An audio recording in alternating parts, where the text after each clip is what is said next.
Bonjour à tous, j'espère que vous allez bien. Alors aujourd'hui, on continue la chute verticale avec frottement dans un fluide. Donc, comme on a déjà montré dans la vidéo les faits, je fais l'équation différentielle vérifiée par la vitesse par VG. Dans le cas de le mouvement, il s'écrit sous forme A plus ou bien moins une constante B fois la vitesse VG qui est égale dVG sur dt. Voilà. Alors, اللي باقي ما عرفش بين هادي رجع لا فيديو اللي قبل ويتكونسونطرا معاه مزيان شرحينها en détail. Donc, la première chose à faire, نلقاو دائما في les exercices, هي établir l'équation différentielle vérifiée par la vitesse. Comme ça, on va faire la résolution de cette équation pour trouver l'équation de la vitesse. Ça veut dire comment on varie la vitesse en fonction du temps.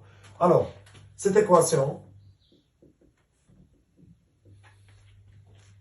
la solution de cette équation, la solution de cette équation s'écrit sous la forme suivante. VG, la solution de cette équation s'écrit VG égale une constante alpha, facteur de 1 moins exponentielle moins t sur tau. Tel que alpha et tau, ce sont deux constantes à déterminer. Ce sont des constantes. Alors, la variation de la vitesse du centre de gravité du solide dans un fluide varie suivant cette fonction exponentielle. Alors, la courbe qui représente les variations de la vitesse en fonction du temps, c'est une fonction exponentielle. Alors, VG en fonction du temps, VG en fonction du temps. Alors, on a deux régimes, un régime initial et un régime permanent. Lorsque la vitesse devient constante, le régime devient régime permanent. C'est ça la vitesse V limite. Voilà. C'est le régime permanent. Voilà. Donc, si on vous demande la tangente à l'instant T0 de la courbe, alors l'intersection de la tangente avec l'asymptote de V limite, ça donne ce qu'on appelle le temps caractéristique du mouvement. Le temps caractéristique, voilà, le temps caractéristique du mouvement, c'est la constante tau. Voilà. Donc, أول حاجة خصنا نتعلموا نجبدوا باللي alpha هي V limite ونجبدوا l'expression ديال tau en fonction de A et B. Voilà. Donc, il faut bien sûr déterminer la dérivée de la vitesse et puis remplacer la dérivée de la vitesse dans l'expression de l'équation différentielle. Qu'est-ce qu'on a dit au dipôle RC ou RL, équation différentielle de premier degré. La solution vient d'être une exponentielle. Tu as la dérivée ou tu as factorisé la constante alpha exponentielle ou tu as l'expression de les deux constantes. Voilà. Mais, à savoir, donc, il a la tangente, il a la tangente, ou bien le coefficient directeur de la tangente, le coefficient directeur de la tangente, le coefficient directeur de la tangente, ce n'est que la dérivée de la vitesse VG, ce n'est que la dérivée de la vitesse VG par rapport au temps, c'est la dérivée de la vitesse VG par rapport au temps à l'instant T0. Parce que le coefficient directeur de la tangente, c'est qui dirige la courbe à l'instant T0. Donc la variation de la vitesse à l'instant T0 est ici. Je vais voir la solution. Combien est égal à la solution? Bien sûr, on a avec alpha égale V limite. Donc il y a la limite. La limite quand t tend vers l'infini, quand t tend vers l'infini, quand t tend vers plus l'infini, la vitesse tend vers une valeur constante, les V limite, graphiquement. Alors si on détermine la limite de cette équation, t tend vers l'infini, t tend vers l'infini. Plus l'infini, moins, ça fait moins l'infini. Exponentielle moins l'infini, c'est 0.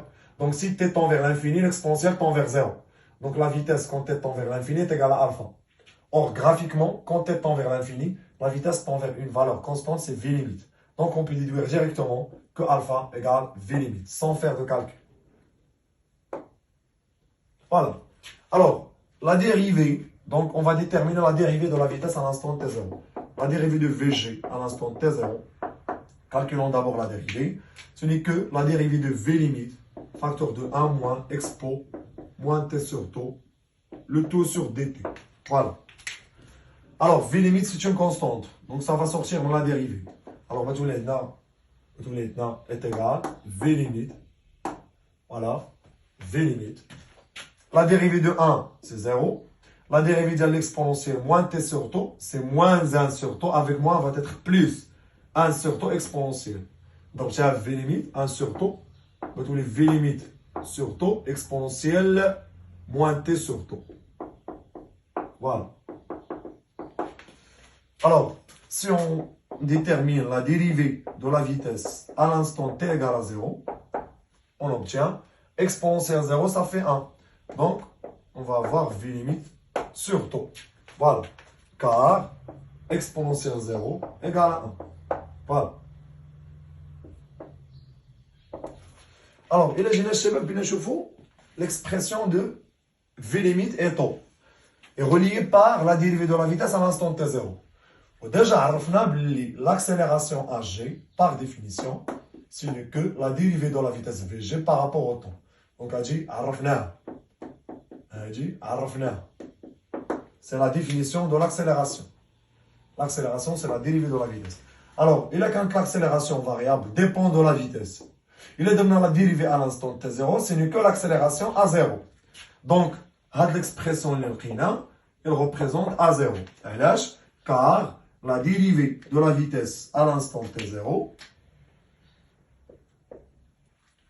la dérivée de la vitesse à l'instant t0,